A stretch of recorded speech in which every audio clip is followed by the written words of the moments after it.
ഈ വീഡിയോയിൽ പറയാൻ പോകുന്നത് പരസ്യത്തിൻ്റെ ധർമ്മങ്ങളെ പറ്റിയാണ്. ഒരു ഉൽപ്പന്നത്തെയോ സാധനത്തെയോ സേവനത്തെയോ പിന്തുണയ്ക്കുക എന്നതാണ് പ്രധാനമായും പരസ്യത്തിൻ്റെ ലക്ഷ്യം. പരസ്യത്തിൻ്റെ പ്രധാന ധർമ്മങ്ങൾ ഏതൊക്കെയാണെന്ന് നോക്കാം. അറിയിക്കുക. ഉൽപ്പന്നത്തെക്കുറിച്ച് ഉപഭോക്താവിന് അറിവ് നൽകുക എന്നത് പരസ്യത്തിൻ്റെ പ്രധാന ധർമ്മങ്ങളിലൊന്നാണ്. പുതുതായി ഒരു ഉൽപ്പന്നം വിപണിയിൽ അവതരിപ്പിക്കുമ്പോൾ അത് എന്താണ്, എന്തിനെയാണ് എന്നതിനെക്കുറിച്ചൊക്കെ ഉപഭോക്താക്കൾക്ക് അറിവ് നൽകേണ്ടതുണ്ട്. ഉൽപ്പന്നത്തിൻ്റെ ഗുണനിലവാരം, വില, ഉപയോഗക്രമം, എവിടെ ലഭ്യമാകും തുടങ്ങിയ കാര്യങ്ങളെക്കുറിച്ച് ഉപഭോക്താക്കൾക്ക് അറിവ് നൽകണം. മത്സരാന്തരീക്ഷം വളർത്തുക എന്നത് പരസ്യത്തിൻ്റെ പ്രധാന ധർമ്മങ്ങളിലൊന്നാണ്.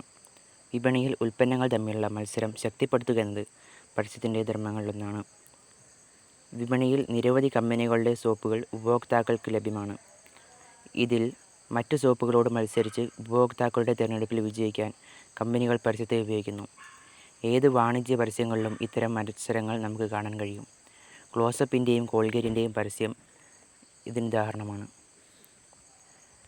ബ്രാൻഡ് ഐഡന്റിറ്റി വളർത്തുക എന്നത് ഒരു പരസ്യത്തിൻ്റെ പ്രധാന ധർമ്മമാണ്. ഉൽപ്പന്നത്തിൻ്റെ ഉപഭോക്താക്കൾക്കിടയിലുള്ള മതിപ്പാണ് ബ്രാൻഡ് ഐഡന്റിറ്റി എന്നുകൊണ്ട് ഉദ്ദേശിക്കുന്നത്. Fast track, American Tourister, Titan തുടങ്ങിയവയ്ക്ക് ഓരോ ബ്രാൻഡുകളാണ്.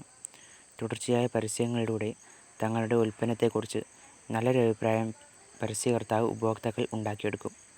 ഉൽപ്പന്നത്തിൻ്റെ ഗുണമേന്മയ്ക്കനുസരിച്ച് ഉപഭോക്താവിൻ്റെ മനസ്സിൽ ഓരോ ബ്രാൻഡുകളെക്കുറിച്ചും ഓരോ അഭിപ്രായം ഉറയ്ക്കും. ഇത് വാങ്ങലിൽ പ്രതിഫലിക്കും. ഇങ്ങനെ ഒരു ബ്രാൻഡിനെ ഉപഭോക്താക്കളുടെ മനസ്സിൽ ഉറപ്പിക്കുന്നതിൽ പരസ്യം ചെറുതല്ലാത്ത പങ്ക് വഹിക്കുന്നു. ബോധവൽക്കരണം.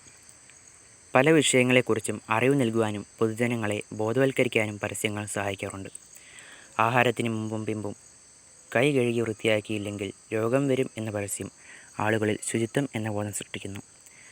ഗവൺമെൻറ് ഏജൻസികൾ പൊതുജനങ്ങളിൽ അവബോധം വളർത്തുന്നതിന് ഉപഭോക്താക്കളുടെ അവകാശങ്ങൾ, കുട്ടികളുടെ അവകാശങ്ങൾ, സാക്ഷരത, ജലസംരക്ഷണം തുടങ്ങി പല വിഷയങ്ങളിലും പരസ്യ ക്യാമ്പയിനുകൾ സംഘടിപ്പിക്കാറുണ്ട്. ആവശ്യക്കാരെ സൃഷ്ടിക്കുക. ഉൽപ്പന്നത്തിന് വിപണിയിൽ ആവശ്യക്കാരെ സൃഷ്ടിച്ചെടുക്കുക എന്നത് പരസ്യത്തിൻ്റെ പ്രധാന ദൗത്യങ്ങളിലൊന്നാണ്. ഒരു ഉൽപ്പന്നം വിപണിയിൽ അവതരിപ്പിച്ചാൽ പിന്നെ പരസ്യങ്ങളിലൂടെ ഉൽപ്പന്നത്തിൻ്റെ സാന്നിധ്യം ഇടയ്ക്കിടെ ഉപഭോക്താവിനെ ഓർമ്മപ്പെടുത്തിക്കൊണ്ടിരിക്കും. ഉൽപ്പന്നത്തിന് ആവശ്യക്കാരെ സൃഷ്ടിക്കാൻ വേണ്ടിയാണിത്. പ്രവൃത്തിയിലേക്ക് നയിക്കുക. ഉപഭോക്താവ് ഉൽപ്പന്നം വാങ്ങുക എന്ന പ്രവൃത്തിയിൽ എത്തിയാൽ മാത്രമേ ഒരു പരസ്യത്തിൻ്റെ ധർമ്മം പൂർത്തിയാവുകയുള്ളൂ. ഓരോ പരസ്യവും ഉപഭോക്താവിനെ വാങ്ങൽ എന്ന പ്രവൃത്തിയിലേക്ക് നയിക്കുന്നവയായിരിക്കണം. ഉൽപ്പന്നം ഒരുപക്ഷെ ഉപഭോക്താവിന് ഇപ്പോൾ ആവശ്യമില്ലെങ്കിൽ പോലും പിന്നീട് എപ്പോഴെങ്കിലും ആവശ്യം വരുമ്പോൾ പരസ്യം ഓർത്തെടുക്കുകയും ആ ഉൽപ്പന്നം വാങ്ങുകയും ചെയ്യുന്ന തരത്തിലായിരിക്കണം പരസ്യത്തിൻ്റെ രൂപകൽപ്പന. അതിനനുസരിച്ച് പ്രവർത്തിക്കുകയും ചെയ്യണം. അപ്പോൾ മാത്രമേ ഒരു പരസ്യം വിജയിക്കുകയുള്ളൂ. ഉപഭോക്തൃ അടിത്തറ ശക്തിപ്പെടുത്തുക. ഒരു ബിസിനസ് വിജയത്തിലെത്തണമെങ്കിൽ അതിന് ശക്തമായ ഉപഭോക്തൃ അടിത്തറ ഉണ്ടായിരിക്കണം. പരസ്യം ലക്ഷ്യം വയ്ക്കുന്നതും കമ്പനിയുടെ ഉപഭോക്താക്കളെയാണ്.